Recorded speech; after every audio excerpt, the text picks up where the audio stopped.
Deer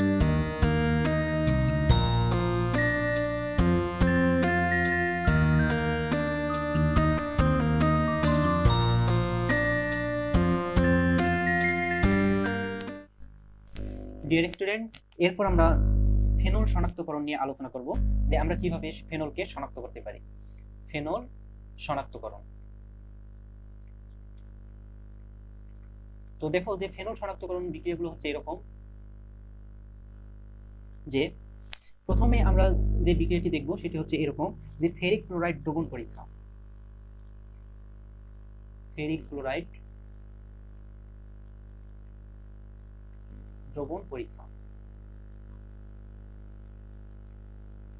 তো ferric chloride দ্রবণ পরীক্ষাটি হচ্ছে এরকম, যে কোনো ফেনলের সাথে যদি আমরা ফেরিক ক্লোরাইড দ্রবণ অ্যাড করি তবে সেখান থেকে আমাদের ডাইফেরিক হেক্সাফিনেট আমাদের এর বেগুনি বর্ণের দ্রবণ পাওয়া যায়। অর্থাৎ কোনো একটা স্যাম্পলের মধ্যে যদি আমাদের ফেরিক ক্লোরাইড দেওয়ার পর, ফেরিক ক্লোরাইড দ্রবণ দেওয়ার পর যদি আমাদের ডাইফেরিক হেক্সাফিনেট এর বেগুনি বর্ণের দ্রবণ পাওয়া যায় তাহলে সেখান থেকে আমরা নিশ্চিত হব যে এটি একটি ফেনল। তাহলে রিঅ্যাকশনটা হচ্ছে এরকম, যে আমাদের যে কোনো একটা ফেনল নেব এবং এই ফেনলের সাথে আমরা কি যোগ করব, FeCl3।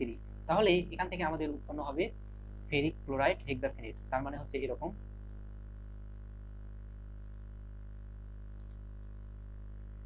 এতে হেক্সা মানে 6 ফিনেট আর হচ্ছে Fe2। তাহলে দেখো ফেরিক ফেরিক আমাদের কি ডাইফেরিক হেক্সাফিনেট, এটার নাম হচ্ছে ডাইফেরিক হেক্সাফিনেট। ডাইফেরিক হেক্সাফিনেট। হেক্সাফিনেট, এখানে দেখো ফিনেট আয়ন হচ্ছে 6টা, তার মানে হেক্সাফিনেট, আর আয়রন আছে 2টা, যার কারণে হচ্ছে ডাইফেরিক। ডাইফেরিক হেক্সাফিনেট, এবং যার বর্ণ হচ্ছে আমাদের বেগুনি বর্ণ। বেগুনি বর্ণ। তাহলে দ্রবণের বর্ণ যদি আমাদের বেগুনি বর্ণ হয় তাহলে আমরা বুঝবো যে এখানে আমাদের ফেনল বিদ্যমান।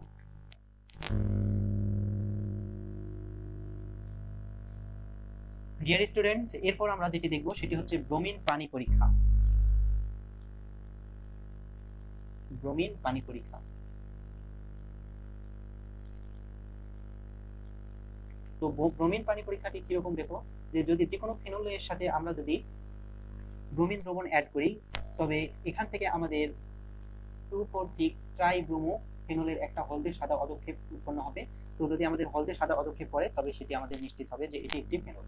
তাহলে দেখো আমাদের ফেনল কি করে, দেখো ফেনল আমাদের ব্রোমিন পানির সাথে বিক্রিয়া করে Br2 একুয়াস ব্রোমিনের সাথে আমাদের বিক্রিয়া করে কি করে, দেখো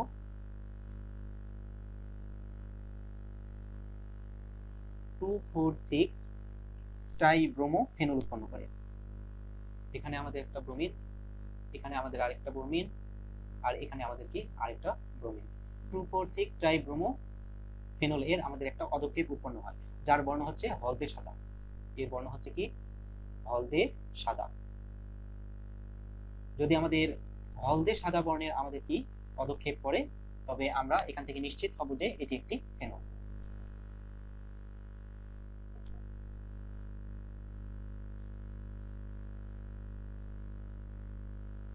ডিয়ার স্টুডেন্ট, এরপর আমরা যে আমাদের রিঅ্যাকশনটি দেখব সেটা হচ্ছে লিবারম্যান বা ইন্ডোফিনল পরীক্ষা। লিবারম্যান বা ইন্ডোফিনল পরীক্ষা। ইন্ডোফিনল পরীক্ষা। লিবারম্যান বা ইন্ডোফিনল পরীক্ষা। তো লিবারম্যান বা ইন্ডোফিনল পরীক্ষাটি হচ্ছে এরকম, যে প্রথমে আমরা ফেনলের মধ্যে সোডিয়াম নাইট্রাইট এবং কয়েক ফোঁটা গাঢ় সালফিউরিক অ্যাসিড যোগ করব। যদি যোগ করে উত্তপ্ত করি তবে আমাদের সবুজ বা নীলাভ বর্ণের প্রথমে অধক্ষেপ পাওয়া যাবে। এর মধ্যে যদি আবার আমরা পানি যোগ করি তাহলে দ্রবণ হালকা লাল বর্ণ ধারণ করবে। তারপর উক্ত দ্রবণে অধিক পরিমাণ যদি সোডিয়াম হাইড্রোক্সাইড যোগ করো তাহলে পুনরায় আবার কি সবুজ বর্ণ বা নীল বর্ণ আবার ফিরে আসবে। তো এটি হচ্ছে আমাদের লিবারম্যান বা ইন্ডোফিনল পরীক্ষা। তাহলে প্রথমে আমরা কি করব, প্রথমে আমরা ফেনলের সাথে আমরা যোগ করব কি কি, sodium nitrite NaNO2, sodium nitrite plus হচ্ছে আমাদের কি সালফিউরিক অ্যাসিড H2SO4। তো আমাদের প্রথমে আমাদের বিক্রিয়ার আমাদের কি হবে, বর্ণ হবে সবুজ বা নীলাভ বর্ণের। সবুজ বা নীলাভ বর্ণের, নীল বর্ণের।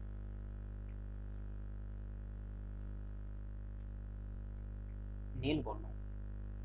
এরপর দেখো এর সাথে যদি আমরা কি যোগ করি, সবুজ বা নীল বর্ণ, এর সাথে যদি আমরা একটু পানি যোগ করি H2O, যদি আমরা কি যোগ করি, পানি যোগ করি, তাহলে আমাদের এই দ্রবণের বর্ণটা হবে আমাদের কি, দ্রবণের বর্ণটা হবে হালকা লাল, হালকা লাল। ঠিক আছে। আবার দেখো এই দ্রবণের সাথে যদি আমরা কি যোগ করি, যে অধিক পরিমাণ সোডিয়াম হাইড্রোক্সাইড, অধিক সোডিয়াম হাইড্রোক্সাইড যদি আমরা যোগ করি, তাহলে সেক্ষেত্রে আবার আমাদের কি বর্ণটা আমাদের সবুজ বা নীল বর্ণ ফিরে আসবে। তাহলে দ্রবণের বর্ণ হবে সবুজ বা নীল বর্ণ, নীল বর্ণ। ঠিক আছে। তো সবুজ বা নীল বর্ণটা আবার ফিরে আসবে। তো এটি হচ্ছে আমাদের লিবারম্যান বা এন্ডোফিনল পরীক্ষা। এখন আমরা এই লিবারম্যান বা এন্ডোফিনল পরীক্ষার যে আমাদের বিক্রিয়াগুলো আছে, এই বিক্রিয়াগুলো আমরা দেখবো। যে প্রথমে আমাদের দেখো যে ফেনল আমাদের প্রথমে কি করবে, ফেনল আমাদের নাইট্রাস অ্যাসিড NOOH, এটা হচ্ছে নাইট্রাস অ্যাসিড। আর নাইট্রাস অ্যাসিড আসবে কোথা থেকে, আমাদের sodium nitrite, sodium nitrite plus হচ্ছে আমাদের কি H2SO4, এখান থেকে। আমাদের নাইট্রাস অ্যাসিডটা হচ্ছে আমাদের ক্ষণস্থায়ী, যার কারণে এই সোডিয়াম নাইট্রাইট আর সালফিউরিক অ্যাসিড যদি তোমরা ব্যবহার করো, তাহলে এখান থেকে আমাদের ক্ষণস্থায়ী নাইট্রাস অ্যাসিড উৎপন্ন হয়। ঠিক আছে। তো দেখো এই নাইট্রাস অ্যাসিডের সাথে সালফিউরিক আমাদের ফেনলের বিক্রিয়ায় প্রথমে আমাদের প্যারানাইট্রোসোফেনল উৎপন্ন হবে। তো প্যারানাইট্রোসোফেনলের সংকেত হচ্ছে এরকম ON বন্ড, এটা হচ্ছে আমাদের OH, প্যারানাইট্রোসোফেনল প্লাস হচ্ছে আমাদের পানি H2O। ঠিক আছে, এটি উৎপন্ন হয়। এরপর দেখো যে আমাদের এই প্যারানাইট্রোসোফেনলের সাথে আবার যদি আমরা ফেনল অ্যাড করি, তাহলে দ্বিতীয় যে রিঅ্যাকশনটা হয়, তো আমাদের কি হয় দেখো, যে আমাদের আবার দ্বিতীয় ধাপে আমাদের কি হয়, ON বন্ড OH, প্যারানাইট্রোসোফেনলের সাথে আবার ফেনল রিঅ্যাকশন হবে OH। তাহলে এর সাথে OH যদি রিঅ্যাকশন করে, তাহলে আমাদের এখানে আমাদের কি হবে, সালফিউরিক অ্যাসিড H2SO4 থাকবে, H2SO4 দ্রবণের মধ্যে। তো তখন এখান থেকে আমাদের ইন্ডোফেনল, লাল বর্ণের আমাদের কি ইন্ডোফেনল উৎপন্ন হবে। তাহলে দেখো ইন্ডোফেনলের সংকেত হচ্ছে OH বন্ড, এখানে N ডাবল বন্ড হচ্ছে, এখানে ডাবল বন্ড O প্লাস হচ্ছে আমাদের কি পানি H2O। এর বর্ণটা হচ্ছে আমাদের ইন্ডোফেনল, এর নাম হচ্ছে ইন্ডোফেনল, আর এর বর্ণটা হচ্ছে লাল দ্রবণ, লাল দ্রবণ। ঠিক আছে। আর এটা হচ্ছে নীল বা সবুজ, নীল বা সবুজ, সবুজ দ্রবণ, নীল বা সবুজ দ্রবণ। এরপর আমাদের এই ইন্ডোফেনলের মধ্যে যদি আমরা অধিক পরিমাণ কি দিই, সোডিয়াম হাইড্রোক্সাইড, তবে এখান থেকে ইন্ডোফেনল সোডিয়াম লবণ বা নীল দ্রবণ উৎপন্ন হবে। তাহলে দেখো OH বন্ড, এখানে আমাদের N ডাবল বন্ড, এখানে আমাদের ডাবল বন্ড O, এর সাথে যদি আমরা সোডিয়াম হাইড্রোক্সাইড যোগ করি NaOH, তাহলে এখান থেকে আমাদের কি উৎপন্ন হবে, এখান থেকে আমাদের উৎপন্ন হবে সোডিয়াম ইন্ডোফেনল সোডিয়াম লবণ। তাহলে Na প্লাস, এখানে আমাদের থাকবে minus O bond, N double bond, তারপর হচ্ছে ডাবল বন্ড প্লাস হচ্ছে আমাদের H2O। তাহলে ইন্ডোফেনল সোডিয়াম লবণ, এটি হচ্ছে আমাদের ইন্ডোফেনল